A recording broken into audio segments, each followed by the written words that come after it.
kita baca dulu 1 Korintus 15. Kalau saudara buka Alkitab saudara 1 Korintus 15, itu mengenai kebangkitan. Ayat 17. Jika Kristus tidak dibangkitkan, maka sia-sialah kepercayaan kamu dan kamu masih hidup dalam dosamu. Wow. Jadi kalau Yesus tidak bangkit, Yesus tetap mati, sesudah dia disalibkan, dia tidak bangkit, maka sia-sialah iman kita. Karena tebusan Tuhan Yesus itu tidak berkenan. Mengapa Yesus bangkit? Dia bangkit untuk membenarkan kita bahwasanya korbannya sudah diterima dan kita bangkit bersama Yesus dalam satu hidup yang baru. Hidup yang kekal di bumi ini sampai ke sorga. Haleluya. Makanya ini benar-benar kabar baik. Kalau Yesus tidak dibangkitkan, sia-sialah kepercayaan kita. Dan kita masih tetap dalam dosa kita. Tidak ada tebusan. Iman kita, hari ini kita semua beriman. Siapa di sini beriman? Bahwasanya oleh bilur-bilur Yesus dia sembuh. Bagus sekali. Tapi kalau Yesus tidak bangkit, tidak jadi itu. Yesus bangkit, tandanya dia juru selamat. Oleh darahnya dia menebus kita, oleh bilurnya dia menyembuhkan kita. Itu sebabnya sekarang ini iman kita, kepercayaan kita bahwa oleh bilur-bilur Yesus kita sudah sembuh, itu karena Yesus sudah bangkit. Yesus hidup. Yesus mendengar doa kita. Yesus memberikan kuasanya bekerja. Haleluya.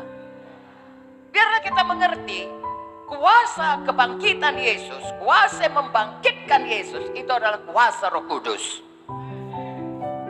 Roh Kudus membangkitkan Yesus. Roh Kudus yang sama membangkitkan kita semua. Mulai dari selamat, lahir baru, bangkit daripada seluruh keadaan kita. Rohani, badani, materi. Itu Roh Kudus yang mengerjakannya. Itu sebabnya Yesus bangkit, maka kita bisa menerima semua janji-janjinya oleh iman kita kepadanya. Dan kalau dia tidak bangkit, sia-sia semuanya. Sebabnya hari ini saudaraku, seluruh orang percaya bersorak-sorai oleh Yesus yang bangkit. Tidak sia-sia iman kita, tidak sia-sia pelayanan kita, tidak sia-sia hidup kita. Amin saudaraku. Saya bacakan bahasa Indonesia sehari-hari, 1 Korintus 15, 17, 18. Kalau Kristus tidak dihidupkan kembali, maka kepercayaanmu hanyalah impian belaka. Ini berarti kalian masih dalam keadaan berdosa dan tidak mempunyai harapan sama sekali. Ini berarti pula orang Kristen yang sudah meninggal juga tidak punya harapan hidup kekal. Tapi puji Tuhan, Yesus sudah bangkit, tidak sia-sia semuanya iman percaya kita. Dosa kita sudah diampuni dan hidup kekal menjadi milik kita. Katakan amin. Jadi tidak ada harapan, sia-sia semua hidup di dunia ini tanpa kebangkitan Yesus. Maria dia berbuat baik, dia menyediakan rempah-rempah. Kenapa? Karena dia tidak mengerti hal ini.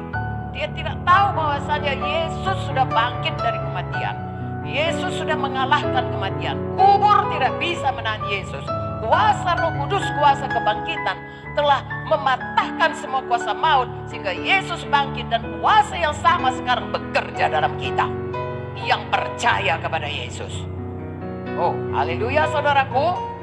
Sehingga dengan demikian kita tidak hidup hanya sekedar kekuatan manusiawi ataupun kekuatan secara pemikiran logika duniawi. Kita hidup melampaui hal itu. Amin saudaraku.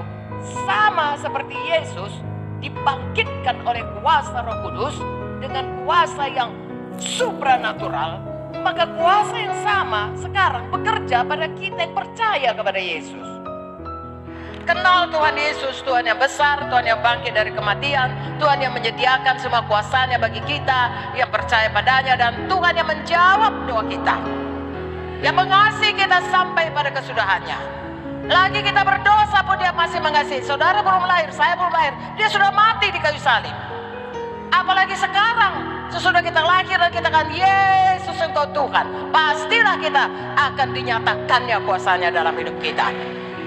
Pilih selalu percaya kepada Tuhan. Amin.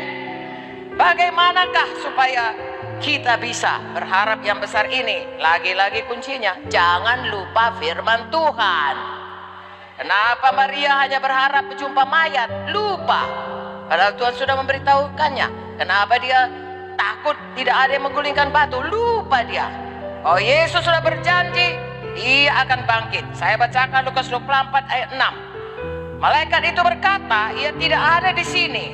Yesus telah bangkit. Ingatlah apa yang dikatakannya padamu ketika ia masih di Galilea, yaitu bahwa Anak Manusia harus diserahkan ke tangan orang-orang berdosa dan disalibkan, dan akan bangkit pada hari yang ketiga. Maka teringatlah mereka akan perkataan Yesus itu. Hari ini saya dan saudara ingat semua apa kata Tuhan. Terima semua apa janji Tuhan. Itu sebabnya kalau kita mau mengharapkan yang besar-besar dalam kita, oh, tolong firman Tuhan hidupkan dalam hati kita. Buku Yohanes berkata, Roh Kudus bisa menghidupkan dan mengingatkan kita selalu. Amin. Tetapi untuk itu saya dan saudara tolong kaya dengan firman. Isi hati dengan firman. Amin. Kolose 3:16 berkata, hendaklah perkataan Kristus diam dengan segala kekayaannya di antara kamu. Hendaklah ajaran Tuhan Yesus penuh berkat itu meresap ke dalam hatimu. Lalu saudaraku, perkataannya yang menjadi iman itu akan menurunkan kuasa kebangkitan bekerja menggenapi iman saudara. Haleluya. Dan kalau firman Tuhan ini hidup dalam hati kita, maka kita akan mengharapkan perkara-perkara besar dari Tuhan. Dan firman Tuhan tidak pernah gagal.